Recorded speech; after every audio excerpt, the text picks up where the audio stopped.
Hello, everyone. Firstly, I want to thank Xiaoliang for hosting me at Stanford and giving me the opportunity to present the work that we've been doing at the University of Houston and the Texas Center for Superconductivity.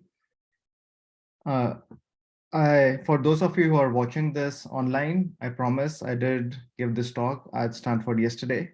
It couldn't be recorded because of technical issues, but the staff was kind enough to set up a re-recording, and I'm grateful to them as well. So let's jump right in. This talk is on superconductor vortices and Weyl Semimetals. This is some work that we've been doing at UH over the last 3 or 4 years.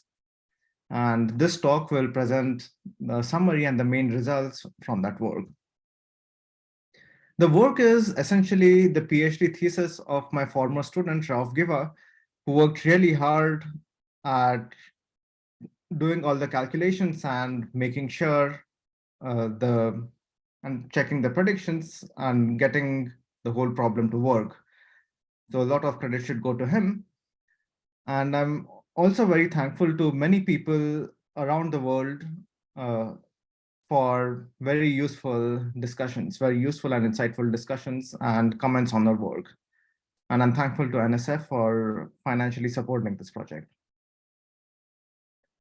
Before getting to the talk, I want to mention a few other directions that we are working on in the group. We have an effort going on studying the surface physics of Weyl semimetals. And there are many interesting questions there, such as, can the surface be a superconductor while the bulk remains in the normal state? The optical response and transport on the surface has many open questions, and we are studying those systematically. We have a big effort in developing a chiral response to velocity fields. Normally in condensed matter, we study responses to electromagnetic fields. But what if the driving force is the velocity of a fluid? What kind of responses can you get? So we expect some and have shown some the near existence of some new responses. The type of field theory that describes this response is similar to electromagnetic response in many ways, but it is also different in other ways. And then the natural question that is experimentally and technologically relevant is, what are the best platforms for exploiting the new physics? A third direction that we're working on is what we call band asymmetric metals. So these are metals where the energy of a quasi-particle at k is different from the energy of a quasi-particle at minus k, where k is the momentum. Most metals preserve this symmetry. Ek equals E minus k, and that symmetry is at the heart of many basic properties of metals, such as the formation of Cooper pairs, which occurs between an electron at k with an electron at minus k at the same energy on the Fermi surface. But when the symmetry is broken, there's potential for new phenomena and various non-reciprocal effects. Where by non-reciprocal, I mean effects where left is different from right, such as maybe a diode. The final major direction that we are pursuing in our group relates to the eigenstate thermalization hypothesis. This is more at the interface of condensed matter / strongly correlated electrons with statistical mechanics. And we are trying to develop an extension or an alternate formulation of the ETH in terms of wave functions, and we call it the wave function ETH. And we're also developing some numerical algorithms that can harness the ETH to solve some previously intractable problems. So if any of this sounds interesting to you, feel free to shoot me an email. I'm happy to chat more about this. And if you're local in Stanford or somewhere nearby, then I'll be in Macolo 312 all of this week. So drop in anytime, and I'm happy to chat more about these topics and also learn about what you're working on. Moving on to the talk, let me start off with a quick summary of the main results of the talk. I'll present the entire talk in 2 slides and then get into more details. The system we are focusing on is a time reversal symmetric Weyl semimetal. It's a Weyl semimetal that does not have any magnetism in it. It preserves time reversal symmetry. Let's say we cool it to low temperatures so that it turns superconducting. And let's assume the superconductor is a type 2 superconductor, so that if you apply a magnetic field or pass a magnetic flux through it, the field is in the right range between Hc1 and Hc2, the superconductor will develop a vortex. This is the system under the scanner. This is the system we are studying, a Weyl semimetal that turns superconducting, and the superconductor develops a vortex. The first aspect of the system that we study is the energy spectrum of the vortex in a certain semiclassical limit. And what we show is that the spectrum has the following structure. It's particle hole symmetric. So for every state at E, there's a state at minus E. This is not surprising. This occurs for superconductors in general. The details are as follows. It is governed by an overall energy scale delta over xi LFA, where delta is the pairing strength far from the vortex, and xi is the coherence length of the superconductor, and LFA is the total length of the Fermi arc. So that sets the energy scale that is analogous to the mini gap. In fact, it is the mini gap. For conventional type 2 superconductors, this object is called the mini gap. So here, this is an analogous quantity. So that's the overall energy scale. Then we have a term n, which is an integer. So n plus half is a half integer. And then there's a contribution that comes from a certain Berry phase. It turns out that in the semiclassical limit, the dynamics and in fact the physics of this, the low energy physics can be described in terms of semiclassical orbits that live in a mixture of real and momentum space. And we'll get to the details shortly, but the point is there are well-defined semiclassical orbits, and the energy spectrum picks up a Berry phase from these semiclassical orbits. So this is the main structure of the spectrum. This leads to many interesting properties. In particular, it leads to oscillations in the density of states, and these oscillations are periodic as a function of the vortex orientation. So as you rotate the vortex, you see oscillations which have a certain periodicity. It also allows us to access a type of supersymmetry in a condensed matter system. And the supersymmetry can be accessed simply by changing the vortex orientation. And this is the first part of the talk. This is the first main result. The second main result is a criterion for the presence of Majorana modes on the surface. And the criterion is very simple.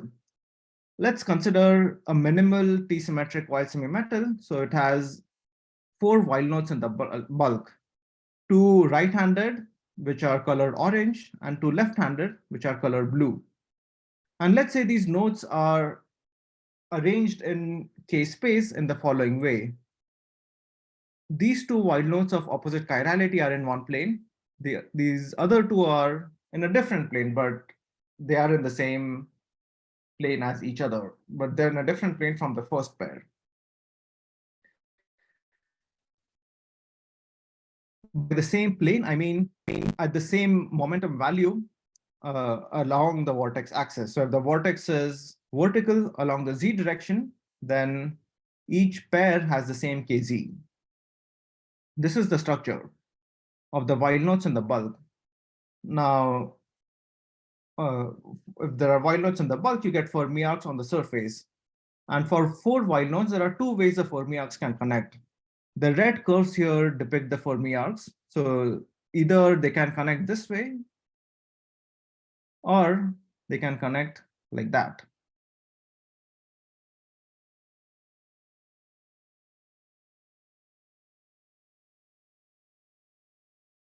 All right, so that's the structure of the Fermi arcs. Now let's, in the bulk, draw these imaginary lines that connect Weyl nodes of opposite chirality that are close to each other. So there is one black line here, dashed black line, another one up here, and we project these lines onto the surface.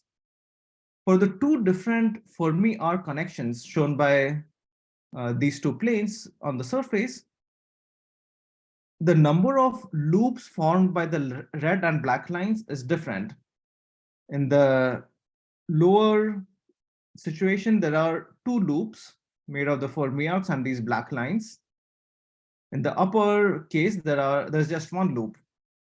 The prediction is that the surface will host a Majorana fermion, a Majorana mode inside the vortex core if the number of loops is odd. So if m, which is the number of these loops, is an even number, there's no Majorana mode. But if it is odd, as it is shown in the top case, there would be a single Majorana mode.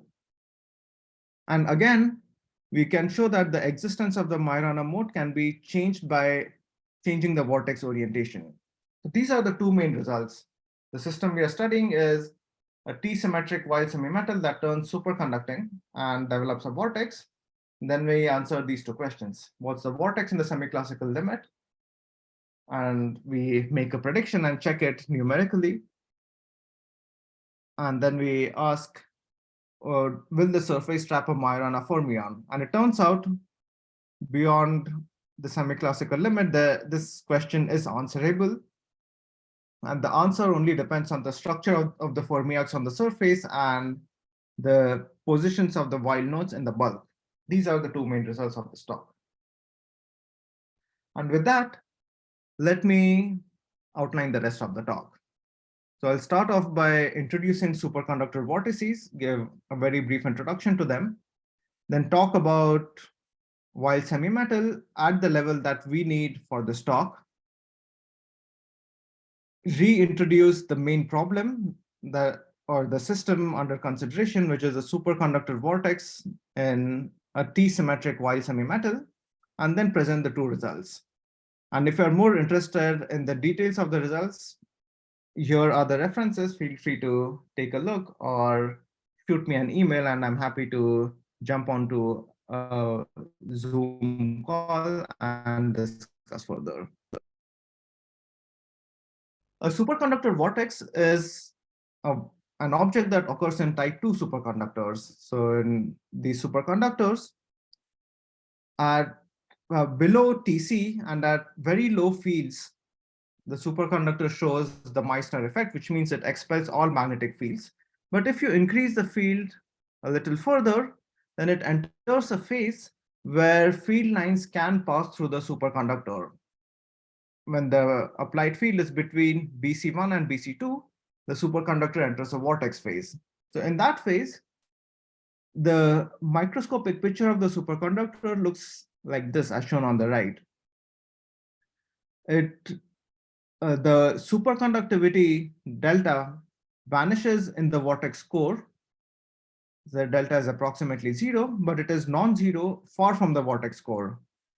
Now, delta is a complex number, and it turns out to have the following structure. It's a complex number that depends on position, vanishes at the core, but away from the core, it has a winding. So as you go around the vortex, the phase of this complex number changes by 2 pi. And that is what forms a vortex. It's a phase that is winding. So that was a quick crash course on superconductor vortices. Now we come to Weyl semimetals, and let me try and introduce it in the context of basic band theory. Band theory tells us that the nature of a material, whether it's a metal, metal, insulator, or semiconductor, can be determined by looking at the occupation of various bands. For example, if the lower band is fully filled, we usually call it the valence band, if that's fully filled, and the conduction band is fully empty, then we end up with an insulator or a semiconductor. But if one of the bands is partially filled, we get a metal. Now, traditional semimetals like bismuth also have partially filled bands. So morally, they are similar to metals, but they do have interesting qualitative and quantitatively different properties. But at the level of band theory, they really are just metals. The situation is different if bands intersect or touch at certain points in momentum space. And when they do, we get what we now generally refer to as a topological semimetal. So this is like a metal in the sense that it doesn't cost any energy to excite an electron from the valence to the conduction band, but at the same time, the density of states at the touching point is zero, and that is a property that insulators have. So these materials, the topological semimetals, are somewhere between metals and insulators. They share properties of both, but they're still quite different, fundamentally different from traditional semimetals, which have partially filled bands. A prototypical example of a topological semimetal, at least in 3 dimensions, is a Weyl semimetal. It is defined as a 3D material where non-degenerate bands intersect at certain points in the Brillouin zone, and these points are known as Weyl nodes. In this figure on the right, let's focus on the unshaded region for a moment. We see that there are 2 red spheres and 2 blue spheres. These spheres live in momentum space. In this unshaded region, the X, Y, and Z directions are all K space, and these Weyl nodes are points in K space. And these are the Weyl semimetals are a prototypical or a generic example of a 3D topological semimetal. To get any other kind of semimetal, you need some symmetries, but a Weyl semimetal can exist without any crystal symmetries. You just need translational symmetry, which is necessary to define a crystal in the first place. But beyond that, you don't need any mirror or glide or rotation or any other symmetries. So in that sense, this is the most generic topological semimetal in 3D. The Weyl nodes or Weyl points have the following property, which in fact gives them their name. Near these points, the low energy physics is described by the Weyl Hamiltonian. That means the Hamiltonian is of the form h bar, reduced Planck's constant, v, which behaves like a speed of light. P here is momentum, and that's dotted with sigma, where sigma is some 2 level degree of freedom, like spin or orbital. This is a Hamiltonian that was first written down by Hermann Weyl, where in a high energy physics context, and it is one of the solutions to the Dirac equation, to the massless Dirac equation. It's interesting that the same Hamiltonian shows up in a condensed matter system in a Weyl semimetal. And that's what gives this material its name.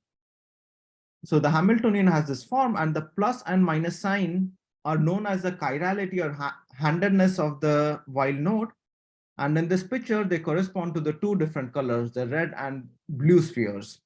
Say red stands for the plus sign and blue stands for the minus sign. This is what happens in the bulk. If the material has T symmetry, there's no magnetism, then you can show that each type of Weyl node comes in an even number. So there would be 2n red Weyl nodes or right-handed Weyl nodes and 2n left-handed Weyl nodes, where n is an integer. In the minimal case, there would be 2 right-handed Weyl nodes and 2 left-handed Weyl nodes, as shown in the figure on the right. That's the story in the bulk. On the surface, which is now depicted by these shaded regions, which refer to the real space surface, there's more interesting physics. And this physics is exclusive to the condensed matter realization of Weyl semimetals. In a high energy physics context, such as massless neutrinos, there is no real space surface that you can access. You cannot access the space of the universe, but in a condensed matter system, the space is accessible and has the following property. On the real space surface, there are these states called Fermi arcs that connect surface projections of the bulk Weyl nodes. So in this picture, let's say we look at one of these red spheres in the bulk, project that onto the surface. The surface is now a two-dimensional momentum space surface, kx and ky. So project this point onto the surface. Do that similarly for one of the blue spheres. The surface will host Fermi arcs that will connect the projection of a red sphere to the projection of a blue sphere. So these are like a segment of a 2D Fermi surface. If you had a 2D metal, then the Fermi surface would be a closed contour. The Fermi arcs are open contours. So they are metallic in certain ways, but they also have properties that are different from traditional 2D metals. And by now, there are many examples of Weyl semimetals in various families of materials. Some are magnetic, some are non-magnetic, and the list will certainly keep growing. Now, what makes Weyl semimetals interesting and complicated at the same time is this strange fermiology. They have these zero energy states on the surface called Fermi arcs. They have Weyl nodes in the bulk. The Fermi arcs live in some, they live on the surface, so it is a two-dimensional, these are two-dimensional states with a caveat that we'll come to very soon, but they're mainly two-dimensional states. The bulk Weyl nodes are three-dimensional states. They live in three spatial dimensions. Then the bottom surface also has Fermi arcs. What this means is a Weyl semimetal has a Fermi surface structure, which is very strange. It has 2D states on the surface and 3D states in the bulk, and there is no natural decoupling between the surface and the bulk states. An electron can scatter between the two types of states without having to pay any energy. Therefore, any reliable and complete low energy theory must take into account both these states. And the fact that while semimetals have this unusual Fermi surface structure leads to many interesting properties. It leads to a new type of quantum oscillations, which involves the Fermi arcs on the surface as well as the bulk Weyl nodes. It leads to interesting transport properties, new types of collective excitations, and endows the surface Green's function with analytic properties that you don't normally see in non-interacting systems. The focus of today's talk, as stated earlier too, is, or the question we want to ask is, the two questions we want to ask are, if a parent T-symmetric Weyl semimetal turns superconducting and develops a vortex. Question number one is, what is the vortex spectrum? And question number two is, will the surface host a Majorana zero mode? So these questions are the goals of this talk.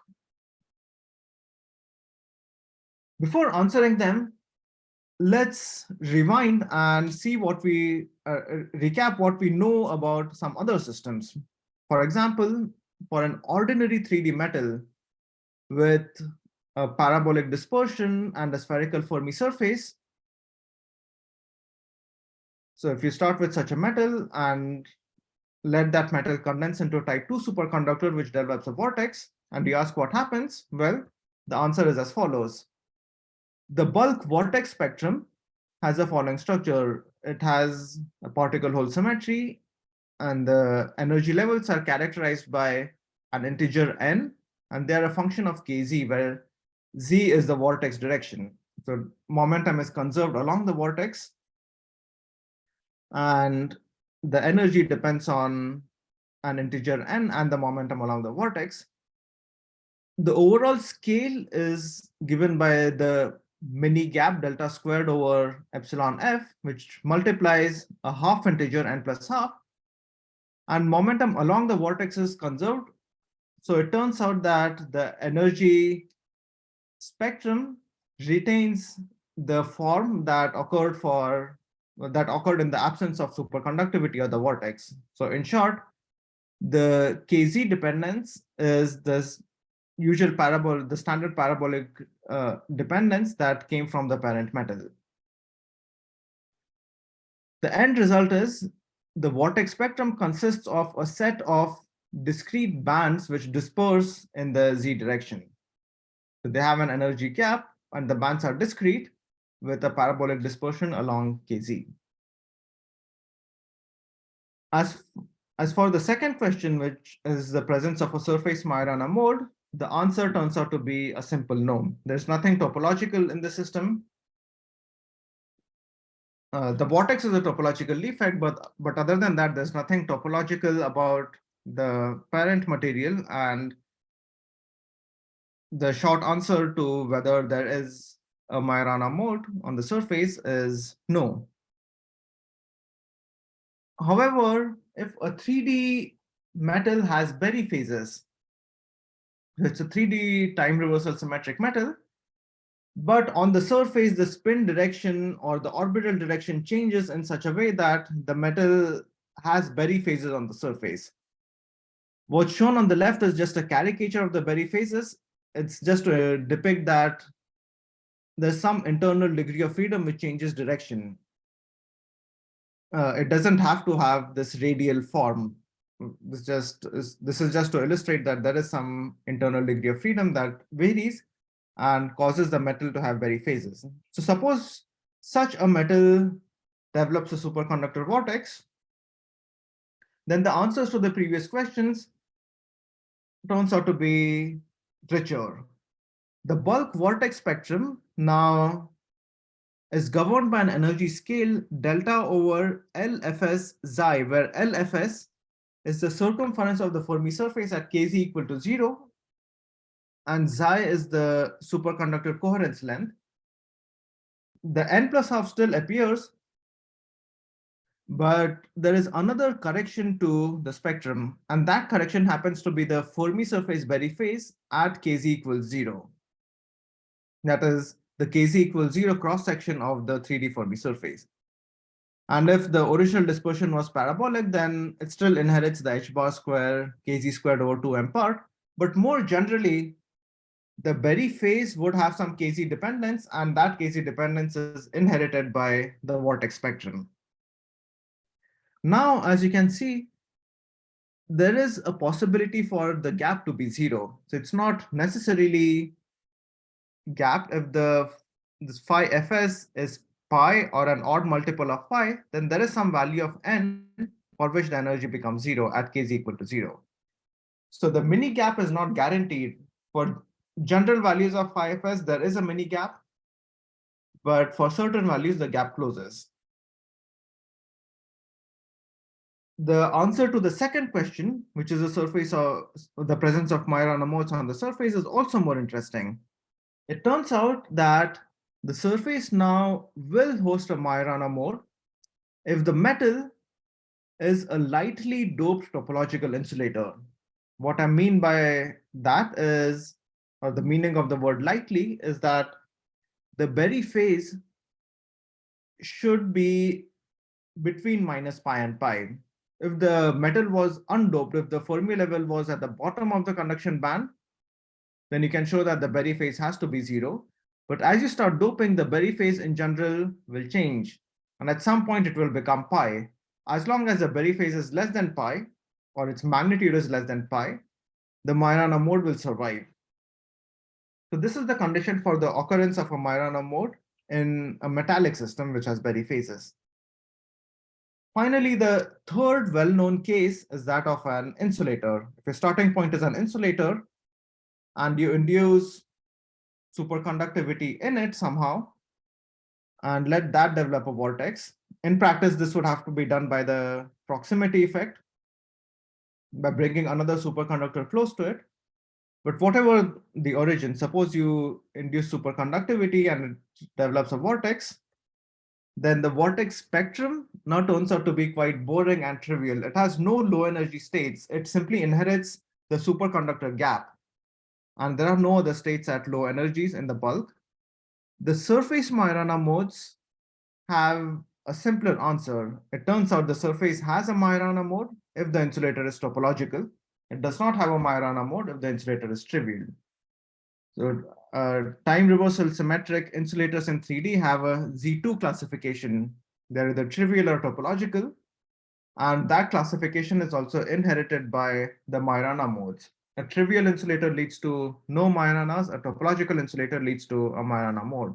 And this was shown in a landmark paper by Fu and Kane about 15 years ago. So what we've seen in the last few minutes is that the answer to the two questions, namely the vortex spectrum and the presence of a Majorana mode on the surface, the answers are known for two generic cases. If the starting point is a metal, then we know the answer to both these questions, even if the metal has Berry phases. And the starting point is an insulator, again, we know the answers. In this talk, we want to explore or find answers to the two questions if the starting point is a topological semimetal. So we want to ask what is the vortex spectrum and will the surface host a Majorana mode? That is the goal of this talk.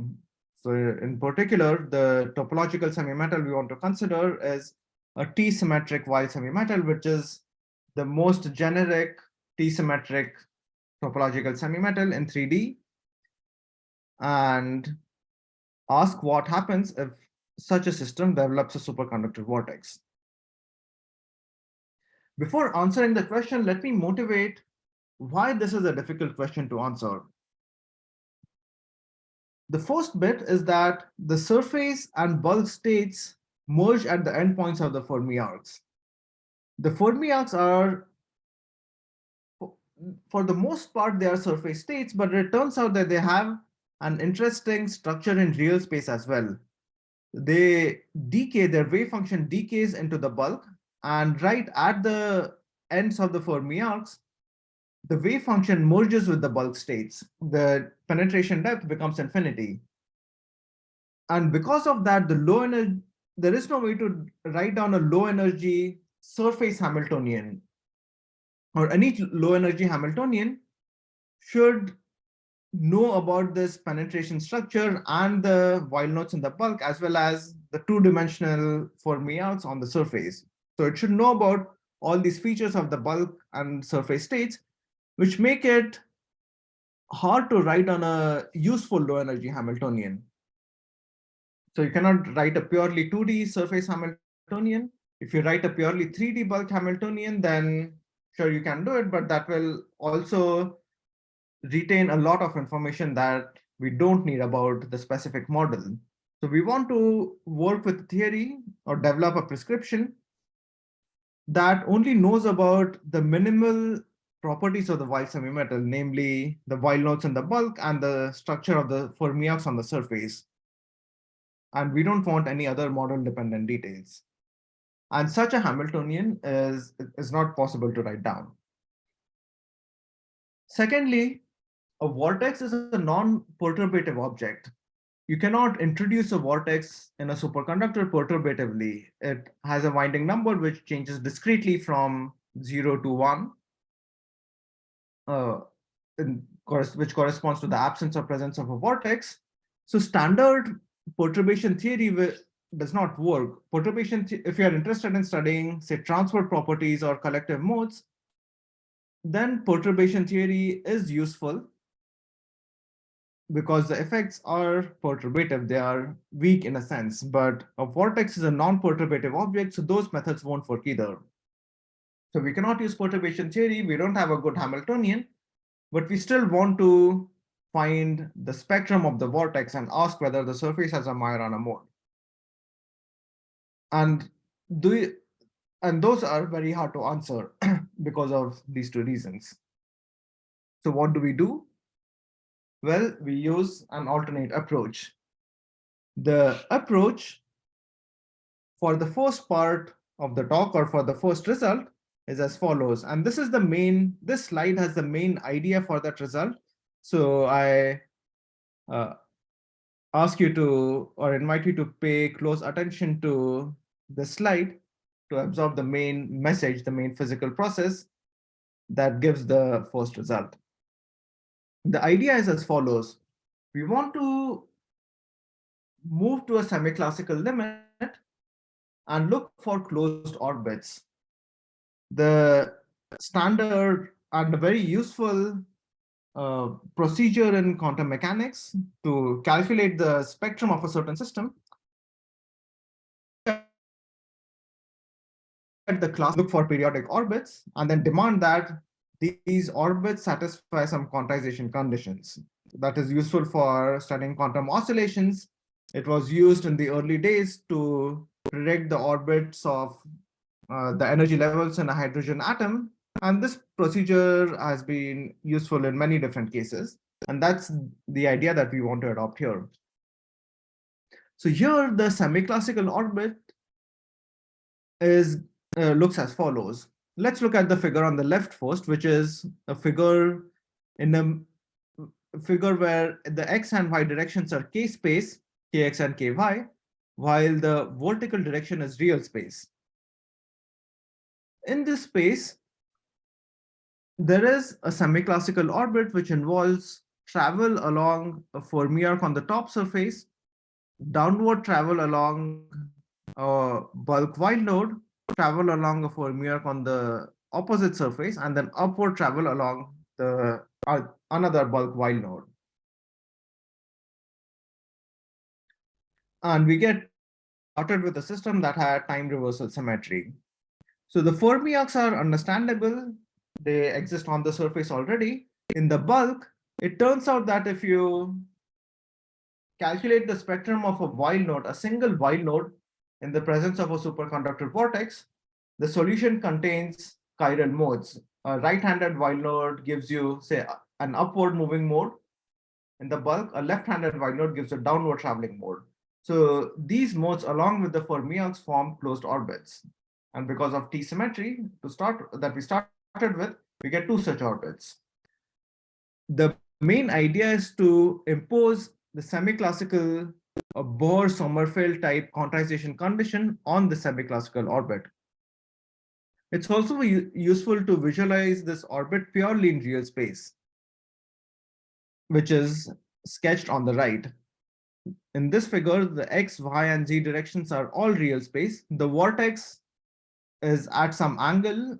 It's not necessarily perpendicular to the surface. We can always change the direction of the vortex by rotating the external magnetic field. In this figure, the gray region is the vortex and the green lines denote the semiclassical orbits. What happens here is an electron or a BDG quasi-particle wave packet travels up along one of these green lines. As it gets close to the surface, it tunnels to the top. So the bulk part of the wave packet can merge with the Fermi arc states and tunnel to the top, travel on the surface, then tunnel back down into the straight line, which is inside the vortex, and do the same thing on the opposite surface. That's the structure of the closed orbit in real space. And we quantize these orbits and predict the vortex spectrum. This is the main idea. And the result is stated here. Well, this is the prediction. It is inspired by the result for a metal with Berry phases. And we guess that the result is as follows. The spectrum is particle-hole symmetric, so we have the plus and minus signs. The overall energy scale is the pairing gap delta divided by the coherence length xi times the length of the Fermi arcs, the total length of the Fermi arcs on the top and bottom surfaces. That is the quantity that sets the energy scale. And that is multiplied by a half integer n plus half plus a Berry phase term. And all the interesting physics, well, maybe not all might be too strong, but most of the most non-trivial part of this result is contained in this Berry phase term. In the next few slides, I'll try to convince you that the Berry phase term contains three parts, and we look at each part one by one. The first part is essentially a classical phase that or an optical path length that is coming from the bulk travel.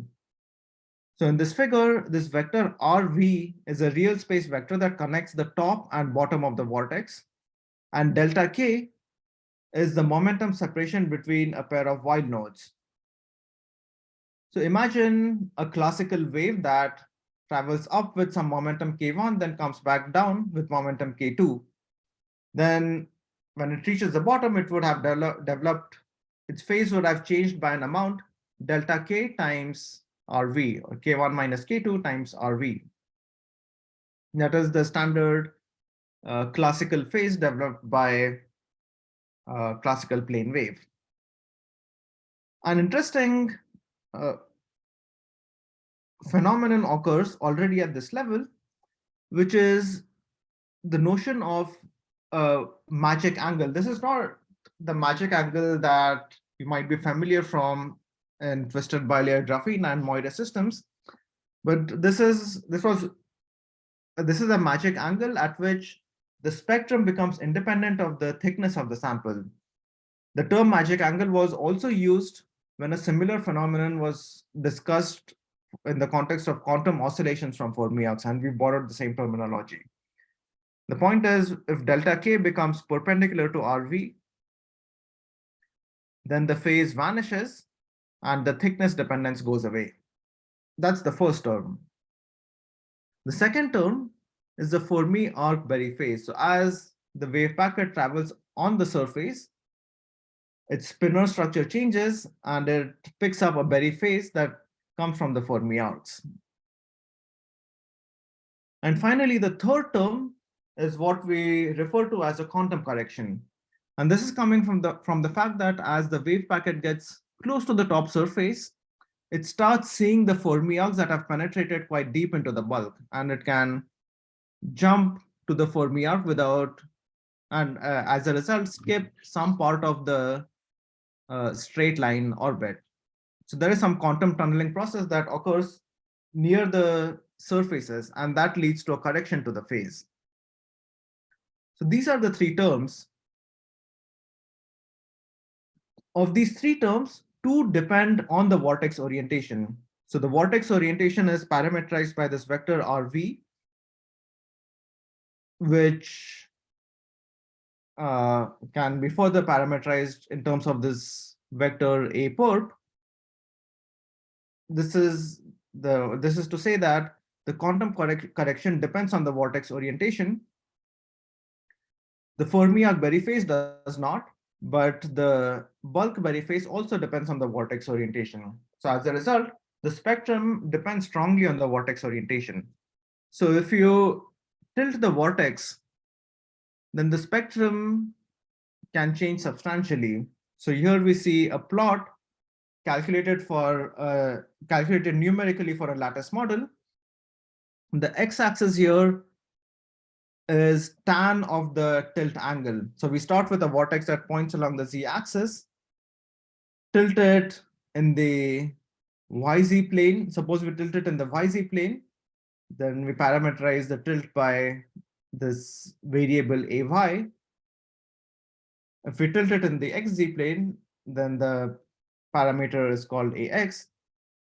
For this figure, let's focus on the red lines, which refer to tilt in the yz plane, and it's parameterized by ay. We can clearly see that the spectrum depends quite strongly on the tilt, and there are many points where the spectrum or where the energy levels cross zero.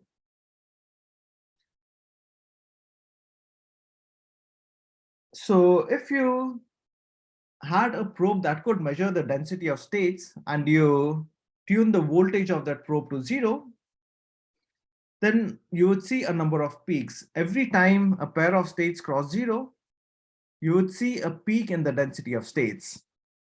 So in this figure, the red curves depict the density of states, and there's a peak every time ay takes on a value at which the energy becomes zero in the previous figure.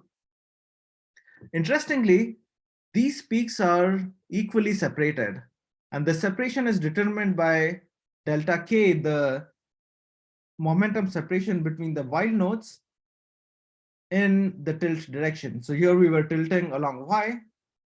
So the component of delta k that shows up here is ky, and we get an effective thickness of the system. Lz is the actual thickness, And 2D is the reduction in the thickness because of the penetration of the fermions into the bulk.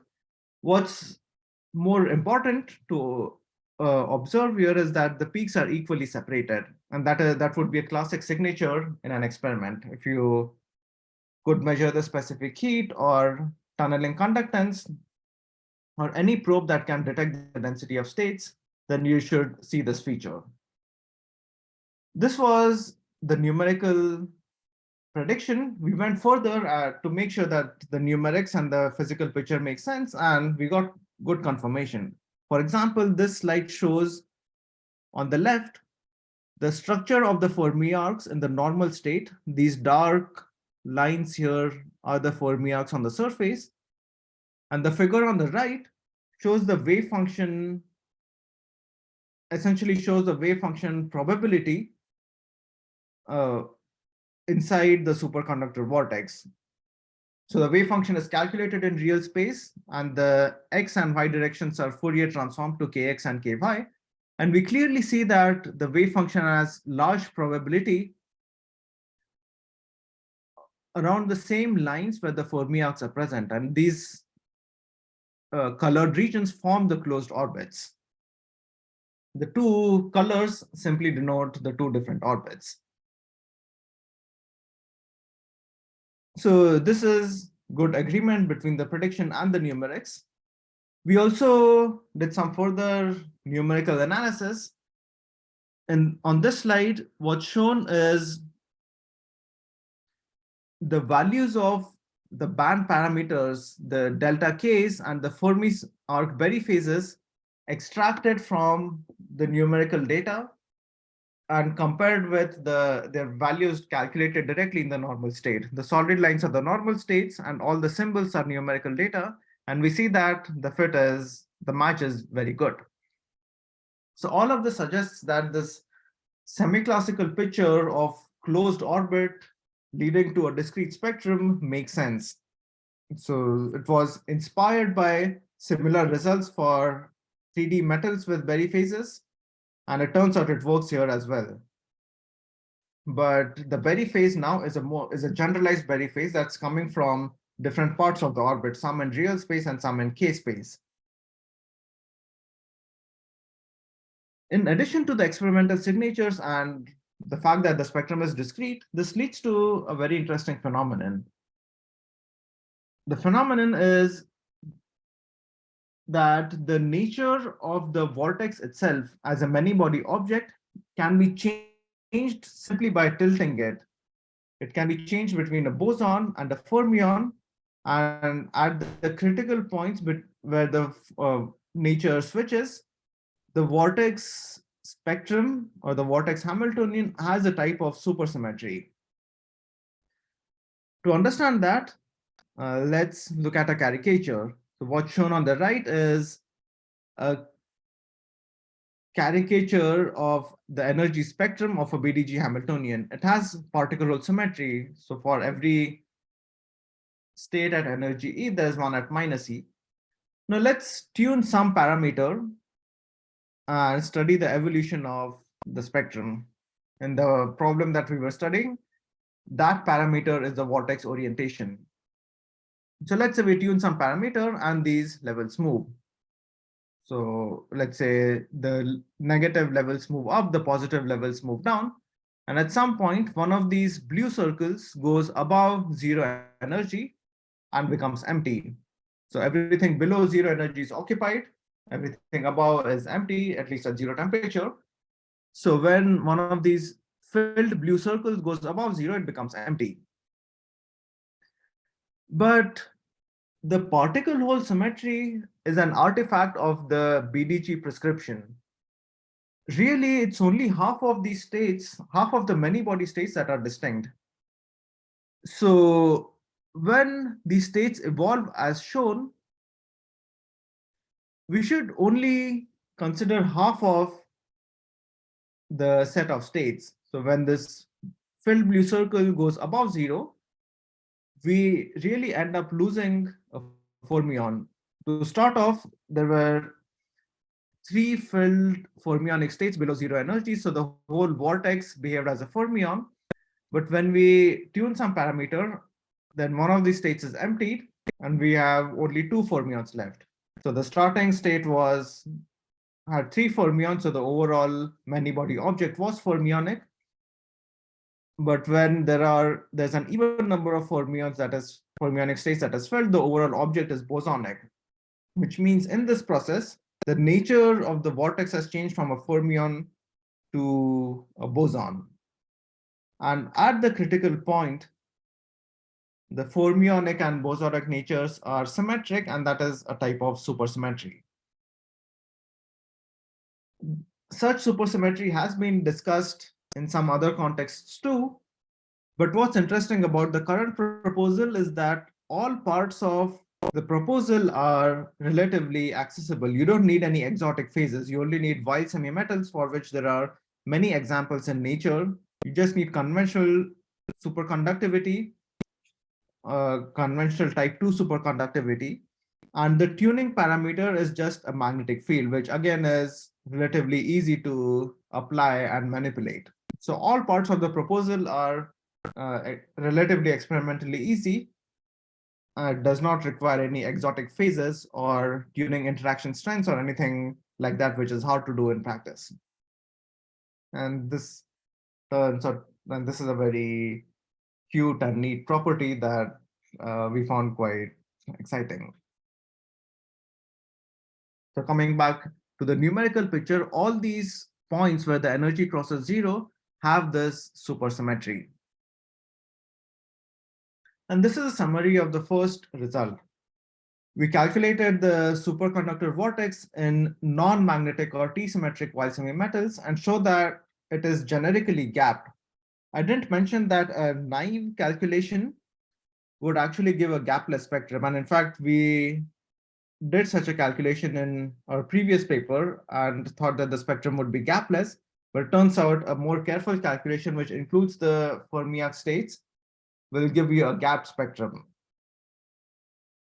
And the spectrum in more detail is governed by the Berry phase of the fermions and bulk Weyl node locations. Tilting the vortex can change its nature between bosonic, fermionic, and supersymmetric, and it causes periodic oscillations in the density of states, which various experimental probes should be able to detect.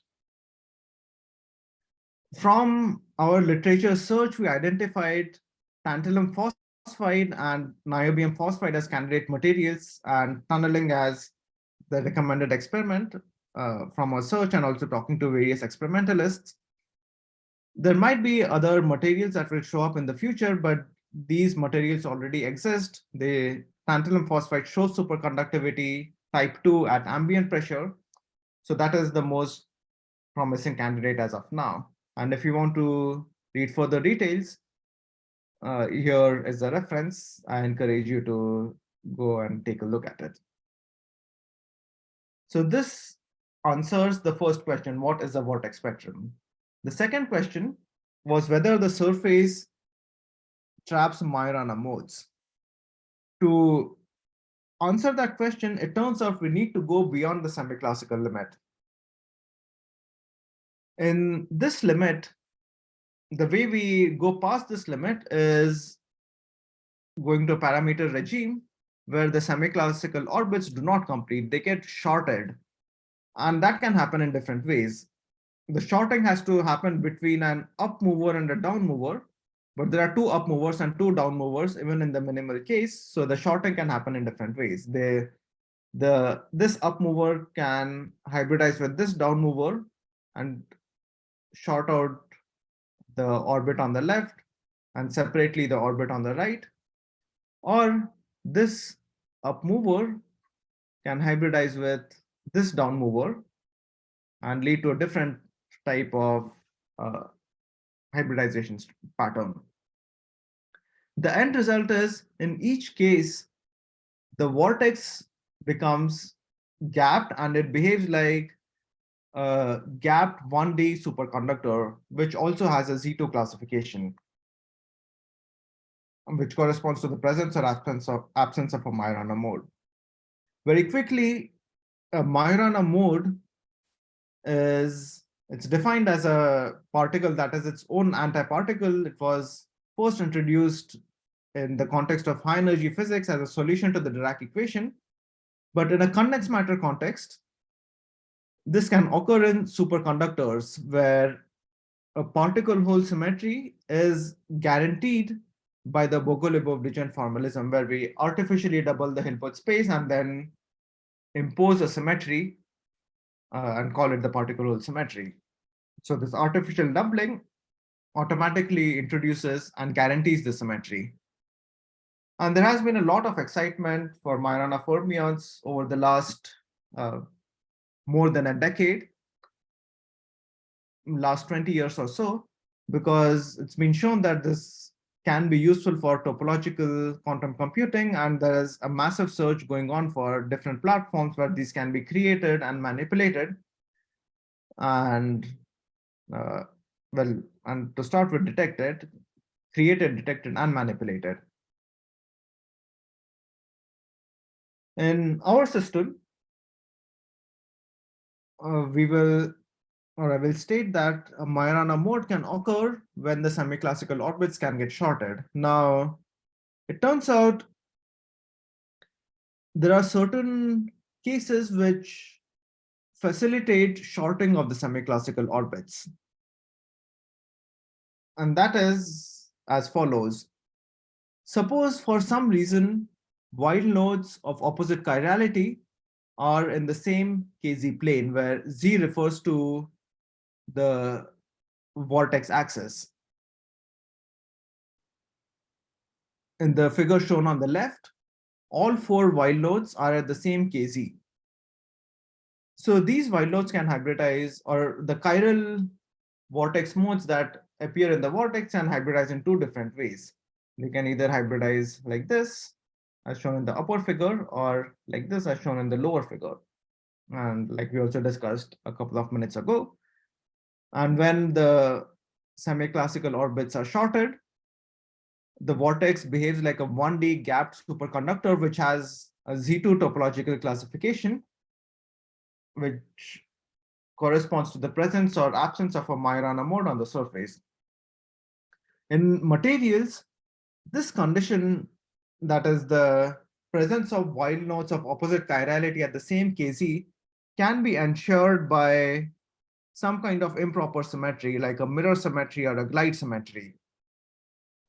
If these symmetries were absent, then the Weyl nodes in general would be at different values of KZ. But if one of these symmetries is present, then the Weyl nodes, pairs of Weyl nodes can be at the same KZ. So many existing Weyl semimetal materials have mirror or glide symmetries. And therefore, this situation is quite practically and experimentally relevant. But so this is the fact.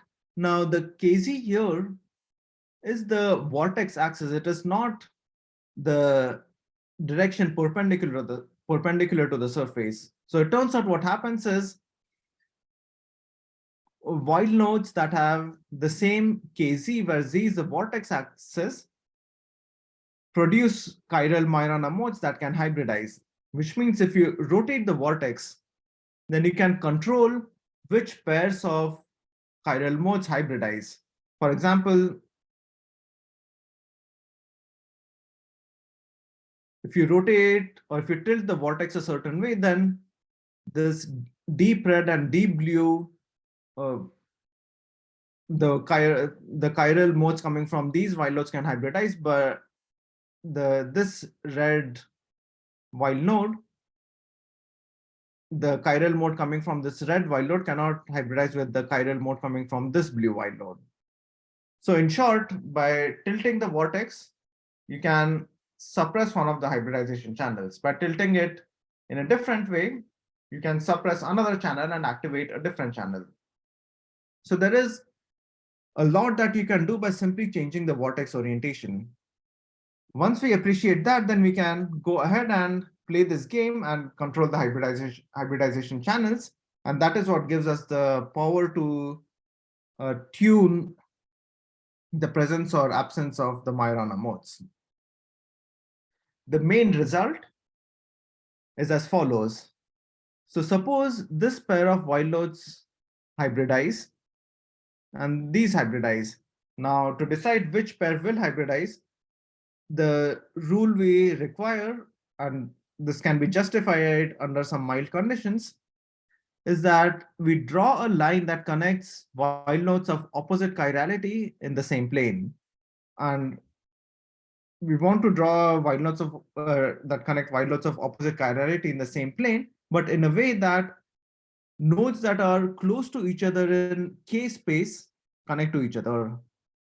So in this picture, this red node is connected to this blue node, but not to the one that's far away. We draw a line that connects these two nodes, project that line onto the surface. Do the same for the other pair, project that line onto the surface.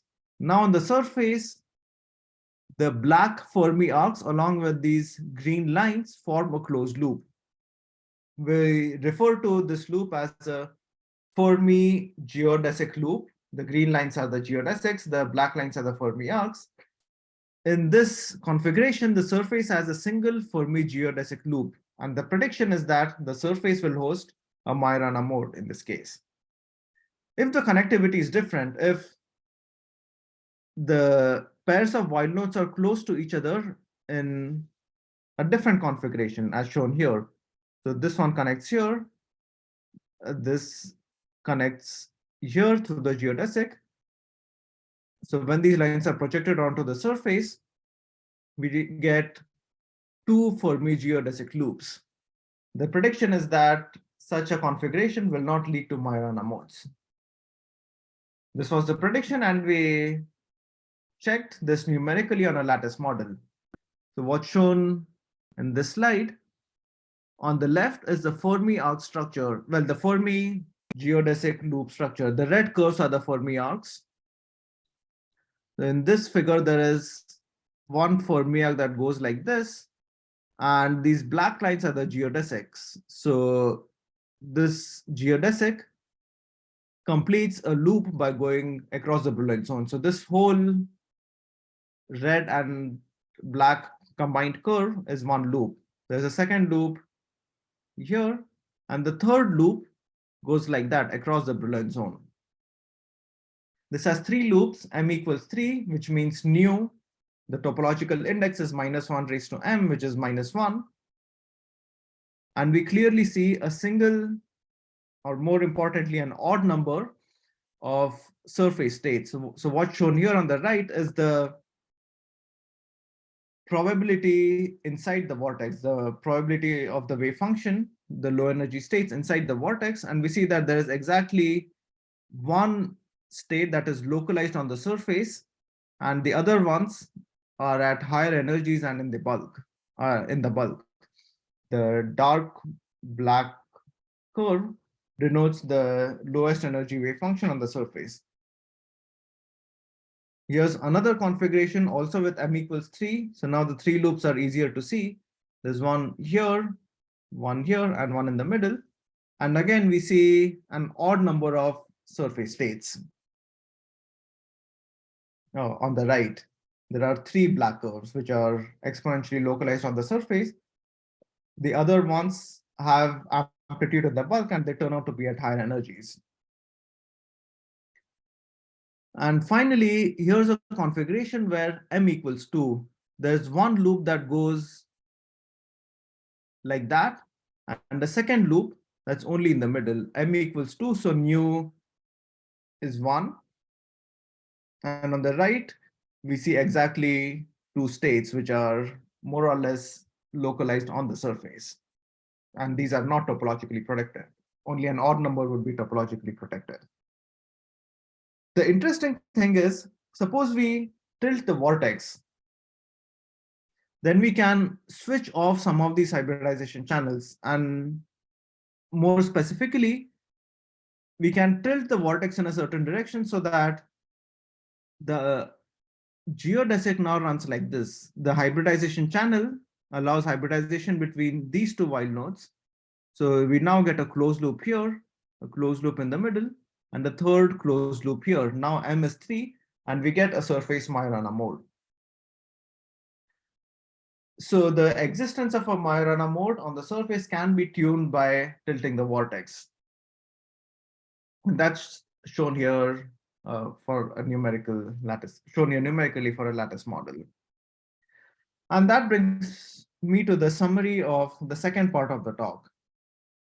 The result is that when Weyl nodes of opposite chirality are at the same kz, where z is the vortex axis, not the surface normal, the vortex is gapped, it develops this hybridization gap, and such a vortex can be thought of as a gapped 1D superconductor, and that has a Z2 topological classification. It can be trivial or topological. The topological case leads to a surface Majorana mode. In this Weyl semimetal problem, we showed that the topological invariant for this vortex is -1 raised to the number of Fermi geodesic loops. And this object only depends on the Weyl node locations and the fermionic connectivity. So it is easy to calculate simply by knowing the normal state band structure. You just need to know which way the fermionics connect and where the Weyl nodes are located, and that is enough to calculate this invariant. And interestingly, it can be tuned, it can be changed simply by tilting the vortex. So you can change the presence or absence of a Majorana mode by tilting the vortex, which gives us an interesting and convenient way to manipulate the Majorana modes. We identified these two materials as possible candidates. They are almost candidates, not quite, because as they are actually Dirac semimetals, not Weyl semimetals. So the criteria turns out cannot be quite applied directly, but it is an interesting question to explore for Dirac semimetals as well. But suppose we find a way to break inversion symmetry in these materials strongly enough that they become Weyl semimetals, then we can apply the criteria. So each of these materials has 2 Dirac nodes, which can be broken into 4 Weyl nodes and converted into a minimal T-symmetric Weyl semimetal, and then these criteria can be applied. And if you're interested in further details, here is the reference. And finally, to close, I'll just flash the summaries of both parts of part 1 and part 2. In part 1, we studied the vortex spectrum and calculated it. It turns out it depends on the Berry phases of the semiclassical orbits. And after appreciating that fact, we can use it to tune the Berry phase by tilting the vortex and find that the vortex can be transmuted between bosonic, fermionic, and supersymmetric, and it leads to periodic oscillations in the density of states that experiments can potentially probe. And useful or possible candidate materials are tantalum phosphide, especially, and perhaps niobium phosphide as well. And STM or some kind of tunneling is probably the best experiment for probing this physics. And in the second part, we went beyond the semiclassical limit, pointed out that when Weyl nodes of opposite chirality are at the same kz, the vortex behaves like a gapped 1D superconductor, which can be trivial or topological. And we calculated the topological invariant in terms of the Fermi arc structure and the Weyl node locations in the normal state. In the vortex phase, that invariant corresponds to the presence or absence of a Majorana mode. And these iron-based superconductors may be candidate materials, but if we find a way to break inversion symmetry in them. So with that, I'll stop. And if you're more interested, and if you're here locally in Stanford, feel free to drop by my office this week. Let me show that right at the beginning of the talk. It's Mekolo 312.